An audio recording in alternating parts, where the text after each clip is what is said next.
Hi, my name is Ava Tucker, and I'm 15 years old. I grew up in a Christian home and environment, so I always sort of knew who God was, and I always grew up knowing about Him. I went to Awana's VBS, our church youth group, and I asked God to be into my heart ever since I was little, and that was who I always loved. But I never really established a good relationship with God, and I don't know, I always felt a bit more distant with Him.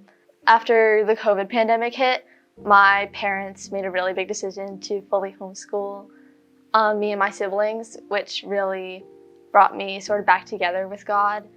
And it really made an impact on my life because we started every day reading the Bible and having devotions.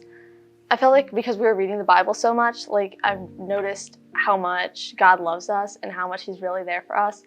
And old Bible stories that I'd heard all the time when I was younger sort of made a bigger impact on me, and I sort of understood what they were all over again.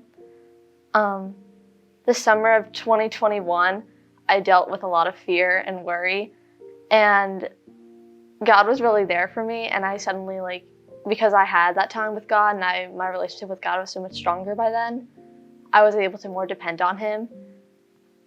So one verse that really stuck out to me was 1 Timothy 1:7. For God gave us the spirit, not of fear, but of power and love and self-control.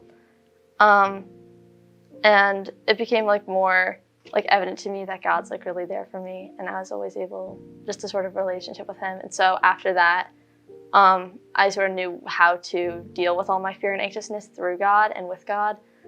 And also with that, God taught me so much patience and how to just be, and I've just felt so much more, just so much more peace with God and so much more peace with everybody around me. So when our youth group first started talking about baptism and I realized that was something that I want to do, I feel like God just sort of was at peace with me and was sort of okay, that's something that I should do. I wanted to make it as a testimony to show that I was a daughter of Christ and that I wanted to be with Him for the rest of my life.